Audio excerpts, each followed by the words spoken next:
Hello mes boys, j'espère que vous allez bien. Je suis super contente de vous retrouver aujourd'hui pour une vidéo que beaucoup d'entre vous m'ont demandé. Comment je trouve des produits qui cartonnent sur les marketplaces sans me ruiner en pub, sans monter de sites e-commerce compliqués et surtout sans perdre des mois à tester dans le vide. Alors après avoir posté plus de 500 produits différents sur mes boutiques et avoir généré plusieurs dizaines de milliers d'euros de chiffre d'affaires, j'ai identifié 3 piliers essentiels et je vais tout vous partager aujourd'hui. Franchement, c'est pas une méthode miraculeuse, mais elle fonctionne vraiment quand on l'applique correctement. Allez, on plonge directement dans le concret et on va passer au pilier numéro 1, s'appuyer sur ce qui fonctionne déjà. Alors soyons honnêtes 2 minutes, je n'invente absolument rien. Mon objectif, c'est pas de trouver le produit révolutionnaire jamais vu ou l'innovation du siècle. Non, je garde les pieds sur terre et je regarde ce qui fonctionne déjà. Comment je fais concrètement? Pour l'exemple Amazon par exemple, je vais sur les meilleures ventes, je regarde, je cherche, je trouve un peu des sous-niches, des catégories, etc. qui vont bien vendre en fonction des avis clients, de certaines métriques. Et si je trouve ce produit chez mon fournisseur, eh bien je vais vendre la même chose. Sur ces discounts, c'est pareil, je regarde les avis clients. Après, sur ces discounts, les avis clients, ça veut souvent rien dire. Mais généralement, tu peux classer par meilleure vente. Donc voilà, je regarde ce qui se vend le mieux, etc. Je vais commencer par taper des mots assez larges et puis restreindre mon champ de recherche au fur et à mesure. Donc par exemple, je vais commencer gros dans la niche des animaux qui marchent super bien, jouets pour chiens par exemple. Et là, dans jouets pour chiens, je vais tomber sur des choses des fois qui n'ont rien à voir avec les jouets pour chiens, mais que je vois qui ont pas mal d'avis ou qu'il y a pas mal de personnes qui sont intéressées ou que le vendeur fait beaucoup de ventes. Ça aussi, vous pouvez le regarder. Eh bien je vais me mettre sur ces produits-là. Ce que je vais faire aussi, c'est que je vais aller sur la boutique du vendeur et que je vais regarder un peu ce qu'il vend et me mettre sur des produits similaires aux siens. Parce que si lui, il arrive à vendre, vous allez arriver à vendre aussi. Et donc, je fais exactement pareil sur eBay, sur Etsy, sur toutes les marketplaces où je suis. En fait, ce que je cherche vraiment, c'est une preuve concrète qu'il y a de la demande et un potentiel d'amélioration de la fiche produit, que ce soit les images, le texte, la description, même l'offre. Et c'est vraiment important. Je fais jamais rien au feeling. Je vais pas me dire « Ah tiens, ce produit, il va marcher. Tiens, j'aime bien, c'est sûr qu'il se vend. » Non. Il faut se baser sur des métriques, regarder les choses qui fonctionnent. Outre ceci, je me base aussi souvent sur des produits à forte charge émotionnelle. Donc ça, c'est le pilier numéro 2, qui est parfois crucial. C'est l'émotion que dégage ton produit. Sur les marketplaces, les gens, généralement, ils scrollent à toute vitesse ou bien ils ont une idée précise de ce qu'ils veulent. Dans le premier cas, ils voient des centaines de produits par jour. Mais celui qui va provoquer une émotion immédiate, un sourire, un waouh, une connexion, c'est celui qui va sortir du lot et déclencher cet achat. Alors, je vais vous donner un exemple concret qui a cartonné pour moi sur Etsy. J'ai vendu des boîtes personnalisables, des boîtes de bijoux personnalisables sur Etsy.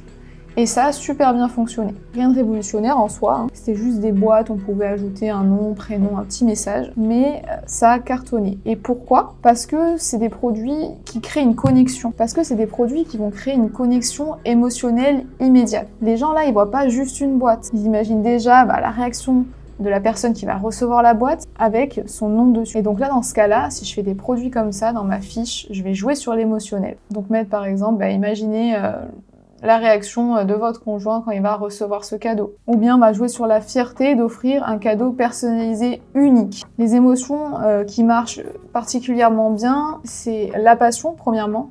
Donc tout ce qui est sport, le golf, etc., jardinage, toutes les passions, ça joue sur l'émotionnel et les passionnés n'hésitent pas à acheter des produits parfois chers pour eux-mêmes, pour leur passion. Le deuxième, ça va être la nostalgie, donc tout ce qui est vintage, rétro, des disques à l'ancienne, etc., qui rappellent un peu l'ancien temps, l'enfance à la personne. Le troisième, ça va être la surprise ou l'humour, donc des cadeaux soit assez rigolos, soit qui surprennent. Et le quatrième, ça va être la fierté. Donc les produits personnalisés, avec par exemple marqué « fait juste pour toi » ou bien le nom, le prénom, etc.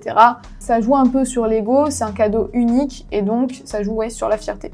Et donc là, quand tu vends un produit à forte charge émotionnelle, même si c'est exactement le même que celui de tes concurrents, tu mets en avant sur ta fiche l'émotion. Et croyez-moi, ça va faire toute la différence dans votre taux de conversion. Et le troisième pilier, ça va être de vendre des produits qui résolvent un problème concret.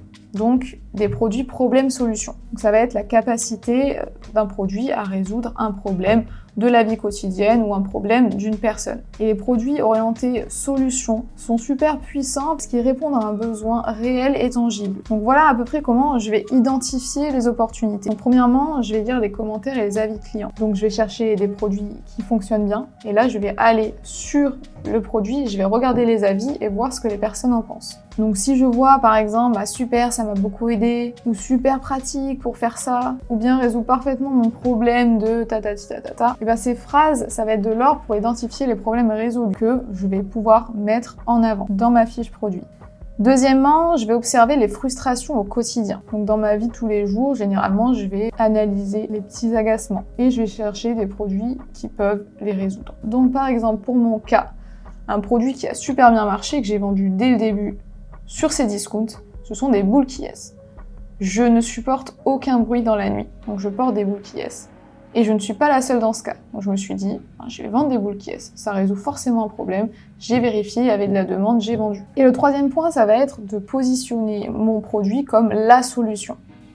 Donc même si c'est un produit standard, on va rester sur les boules qui yes, je vais le présenter dans ma fiche produit comme la solution à un problème spécifique. Donc dans mon cas des boules qui yes, ça va être la solution contre vos nuits courtes ou bien quelque chose comme ça. Je vais vous donner un autre exemple concret. J'ai remarqué que beaucoup de personnes se plaignaient de ne pas pouvoir nettoyer correctement leur bouteille de sport ou leur gourde.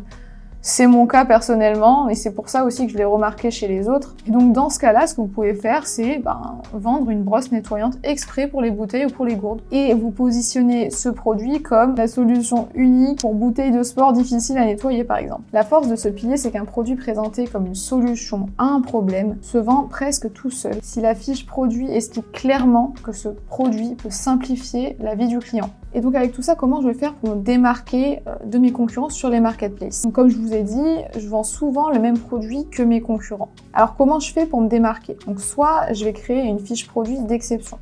Parce que même si vous vendez le même produit que vos concurrents, vous pouvez changer le prix, changer le titre, changer la description, changer les caractéristiques, changer les images, vous pouvez tout changer.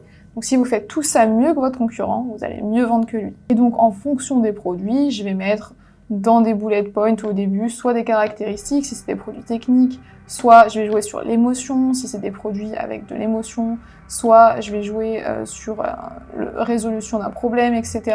En fonction du produit, je vais m'adapter et je vais faire une fiche produit en béton. Et donc deuxièmement, je vais créer des visuels impactants. Donc pareil, je vais prendre des photos de mes fournisseurs, je vais les améliorer, je vais mettre ma petite touche.